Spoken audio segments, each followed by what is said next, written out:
ऐसी परिस्थिति देश के अंदर जहां पति की मृत्यु के बाद पत्नी को जिंदा चिता में जला दिया जाता हो, ऐसी परिस्थितियों में ऋषि ने आकर के आवाज उठाई। और आवाज क्या उठाई? दुनिया के लोगों में होड़ मच गई। बस एक ही सबके मन में तमन्ना रहती थी, एक ही इच्छा रहती थी कि ये सन्यासी कौन आ गए हैं जो हमारी धज्जियां उड़ा। पाखंडी पोप इतनी बुरी तरह से हमें लूट रहे थे, ऐसा मंजर था। लेकिन ऋषि ने आर्य समाज रूपी पेड़ को लगाया। और मैं एक निवेदन कर दूं आप लोगों के मध्य में, इस आर्य समाज ने लोगों को नई दिशा और दशा दी है। आर्य समाज ने लोगों को जीने का तरीका और सलीका दिया है। आर्य समाज ने लोगों के जीवन को बचाया है, लोगों को शुद्ध किया है। और ये किसकी देन है? ऋषि देव। आज मैं इस मंच पर बैठ करके बोल रही हूँ, ये किसी और की देन नहीं है, बल्कि आर्य समाज और ऋषि देव जी महाराज। और कभी सोच करके देखिएगा, कभी उन संस्मरणों को याद करके देखिएगा।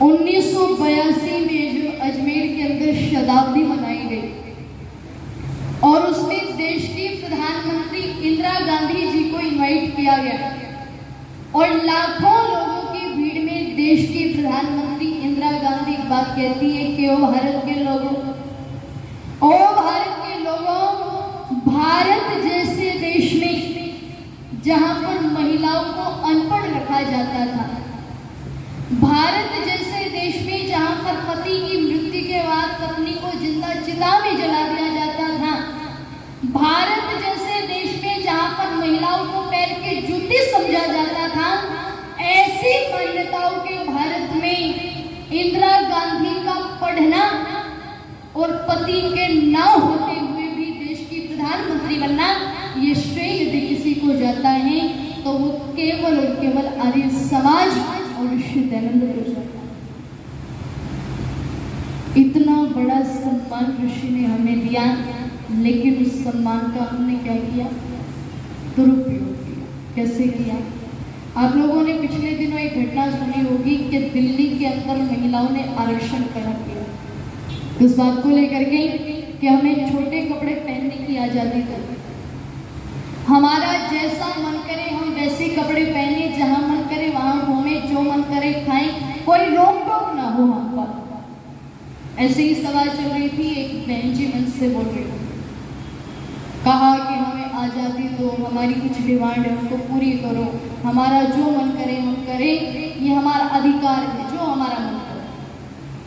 तो एक नौजवान उस महिला के पास आकर के कहता है कि बहन जी 2 मिनट के लिए मुझे भी माइक दे दो। इसने कहा कि बिल्कुल ले लो। ये नौजवान मंच पर खड़ा हो गया और सारी महिलाओं से एक बात करता है कि बहनों, ये मैंने कपड़े पहन रखे हैं। उसने अच्छा सूट बूट, अच्छा बहुत अच्छे कपड़े पहन रखे। तो उसने कहा कि बहनों, ये मेरे जो कपड़े आप देख रही हो, इनको देख करके आपको कैसा लगता है, क्या लगता है कि मैं किस प्रकार का व्यक्ति हूँ? तो सारी महिलाओं ने एक स्वर में कहा कि भाई साहब, आप तो बड़े सदाचारी लग रहे हैं, आप तो बहुत अच्छे परिवार से लग रहे हैं, आप तो बहुत अच्छे व्यक्तित्व के लग रहे हैं। जब सारी महिलाओं ने ये बात कही तो उस नौजवान ने अपनी शर्ट के बटन खोलने शुरू कर दिए।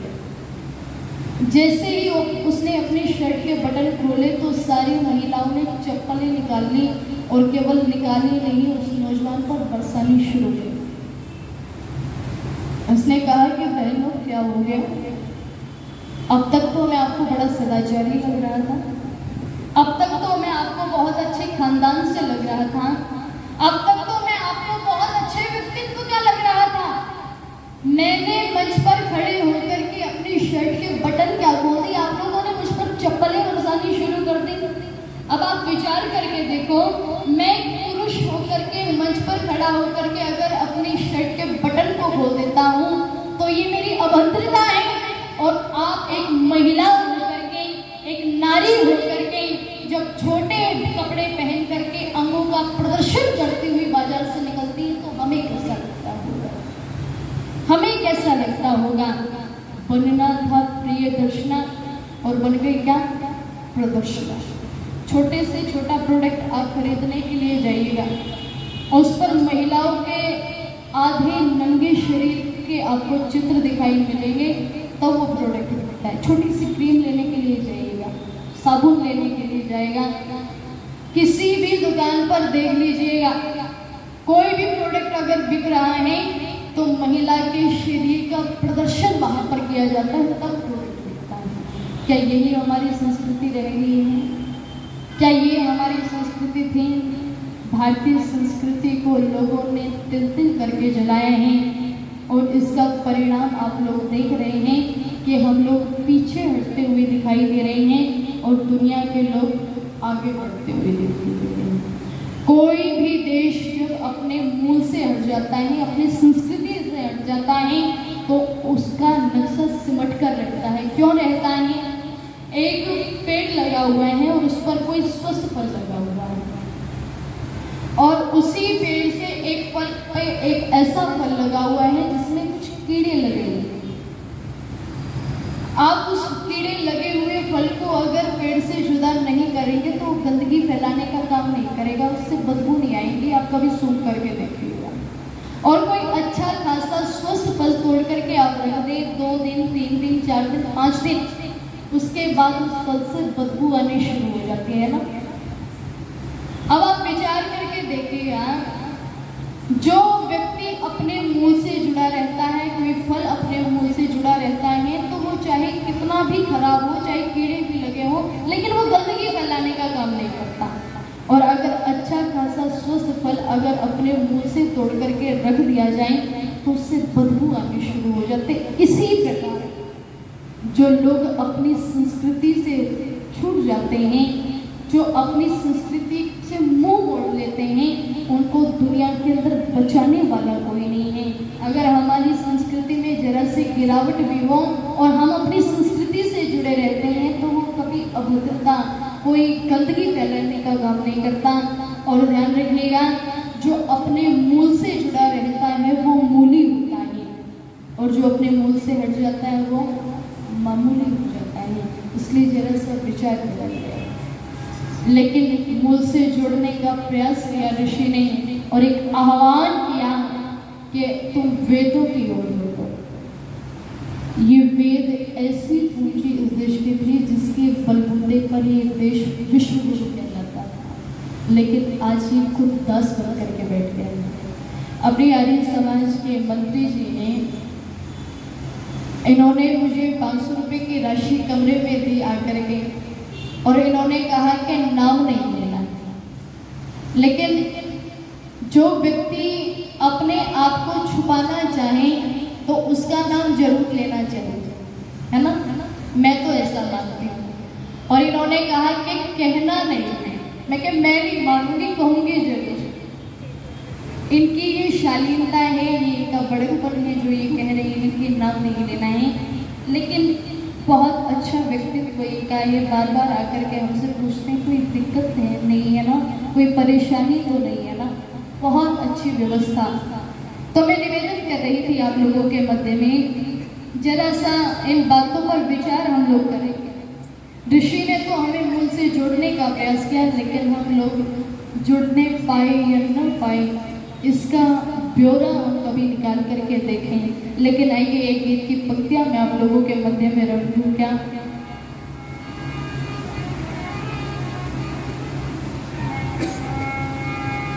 वो टंकारा वाला फरिश्ता हमें अपने मूल से जोड़ने के लिए प्रेरित करता रहा। और क्या लिखा कि टंकारा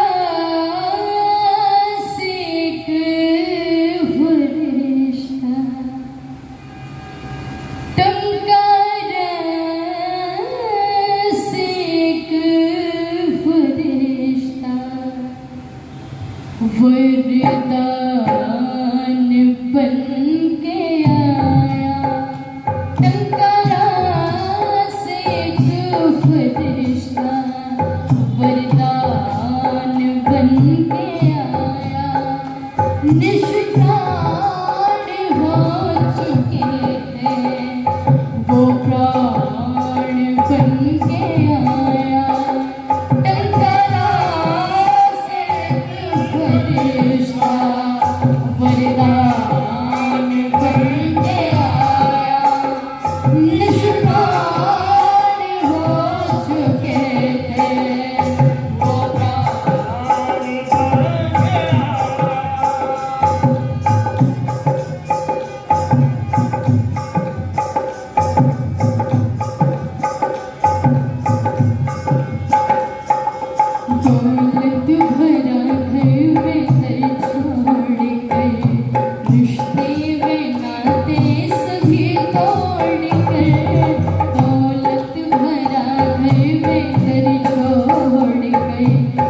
फरिश्ता वरदान बन के आया, निज प्राण हो चुके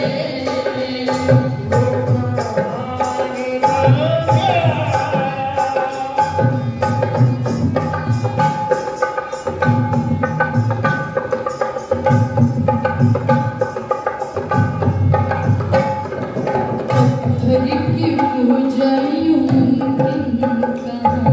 जगह वो बता दो प्रभु ना जहाँ, पत्थर की पूजा यूं मुमकिन है कहाँ, जगह वो बता दो प्रभु ना जहाँ, अपने ही दिल में ढूंढो, अपने ही दिल में ढूंढो, इत्मीनान बन के आया, टंकारा से एक फरिश्ता वरदान बन के आया, निशान हो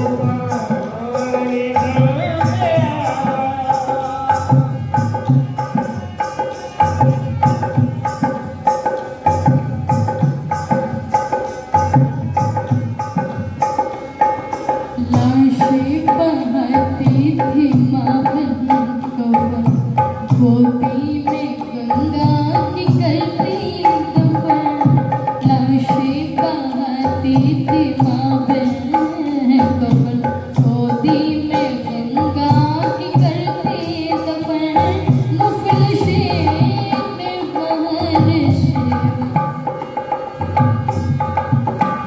मुफलिसें में महर्षि, मुफलिसें में महर्षि, भगवान बन के आया, टंकारा से एक फरिश्ता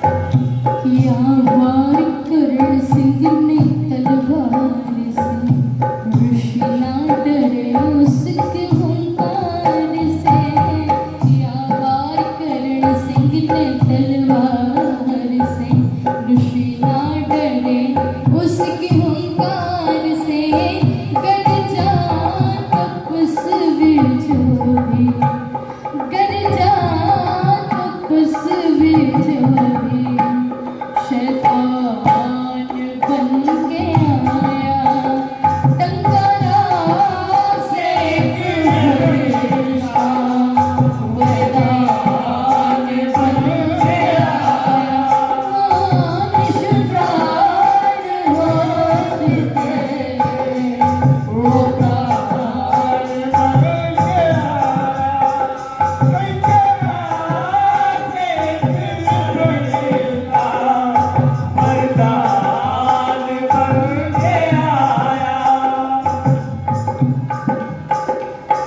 नौस जैसा कोई दीवाना बना, क्षमा पर जले परवाना बना, नौस जैसा कोई दीवाना बना, क्षमा पर जले परवाना बना, निर्मल मुझे दिलों का, निर्मल मुझे दिलों का, अरमान बन के आया, निर्मल मुझे दिलों का, अरमान बन के आया, टंकारा से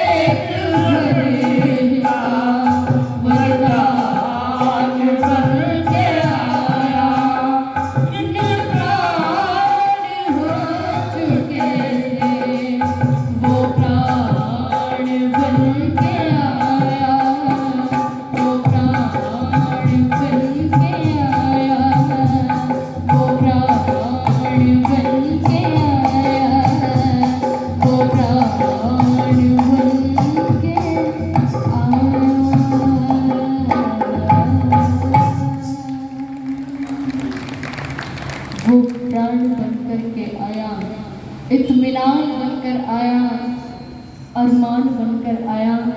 ऋषि ने आकर के हमें जगाने का प्रयास किया और कहा कि वेदों की ओर लौटो तो ही उद्धार हो पाएगा। इसलिए जरा सा हम चिंतन करें, विचार करें, ऋषि को अपने संस्मरणों में लिखने का प्रयास करें।